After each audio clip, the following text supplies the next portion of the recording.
नोङो दिनै सोरबा नांगाल जुंगाल बे माबाखौ प्रमदफोरखौ फेजेननो नागिरनाय जानाय नंलालै बे एकदम माने जाम्बानि फाव जागोन बे बुस्थु बे एम्बुफोरनि मैदेरखौ रेप खालामनो नागिरनाय बायदि जाम्बा बे एकदम हाखाथारला आरोखि एबाराव इउपिपिजों दा रायजोफोर बे गोजोन गोरोबथा बुथारलायनाय गैला मालायला बै बुथारलायनाय समाव बिराद दुखु जादों दा रायजो राजाफ्रा एफा एनै मिथिमोनदां आङो न'फोरखौ बिमाखौनो नुवाखै आङो बिमा नुवाखै बिफा नुवाखै खारबायलायनानै गावनि थैनायखौ पस्टपन खालामनो एकदम खारखुमायनो सेस आंना मिथिबाय दा बे रोखोम जादों बै समाव दुखुजोंनो सानबाय थादों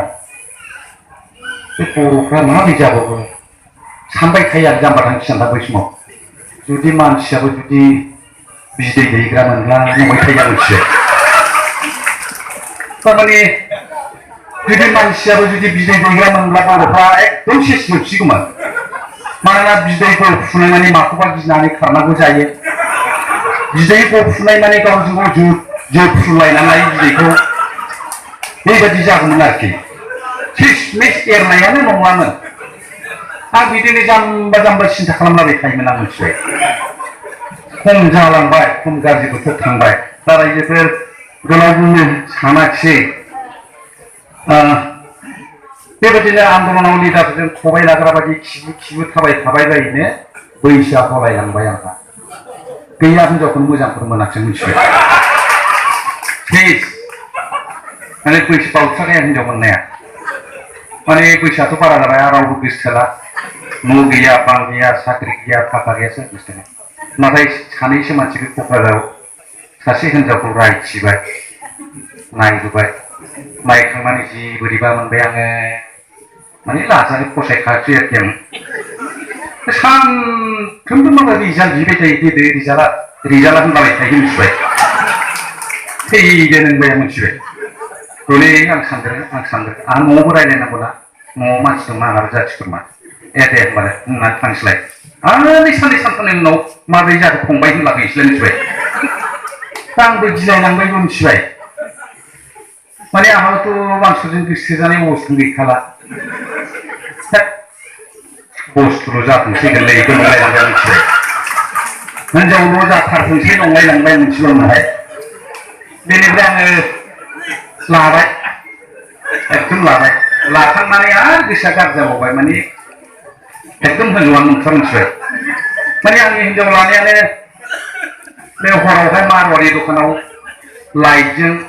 जि गाज्रिखौ बायनानै लाफ्लांनाय बायदि जाबाय आरो मिथिबाय सेस मोनबालाय सोरबा माबानानै गोदान माबानानै माबागौ आरोखि माबानायानो आरोखि दा रायजोफोर उफाय गैया हिनजावाथ' लाबाय गासिबाबो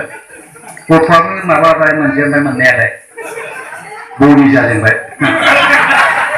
बुरजा माबानानै माबानो नंदों जायोना जालाथाय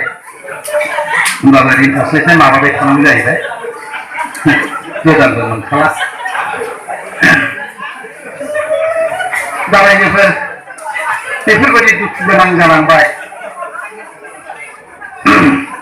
आङो बारा गोलाव बुंला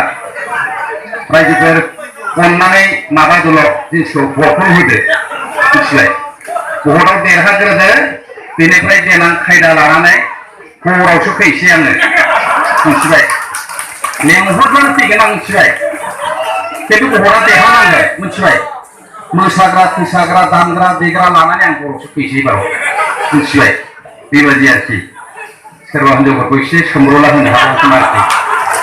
मोनलाबावो खोमालै बे आरोखि दा जायहक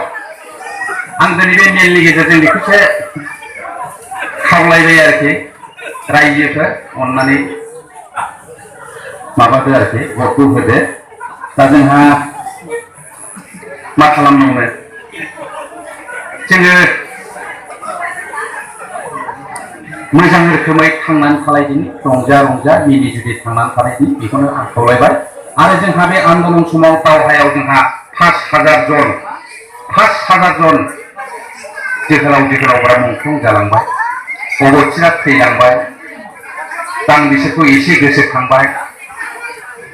दा बिथांमोननि जिउआ बबाव दं मा अबस्थायाव दङ मिथिला इसोरनाव आं बेखौल' आर'ज गाबबाय जाहाथे इसोरा बिसोरनि जिउखौ जोबनो गैयै जिरायनाय होयो, जोबनो गैयै रंजानायखौ बिथांमोन होबाय थायो बेखौनो आं खावलायदों। आरो रायजो राजा नोंथांमोननि जिउआवबो नोंथांमोननि देहाखौ इसोरा मोजाङै गोख्रोङै लाखिथों, गोसोखौ मोजां होथों। नोंथांमोननि जिउआव, नोंथांमोननि न'खराव,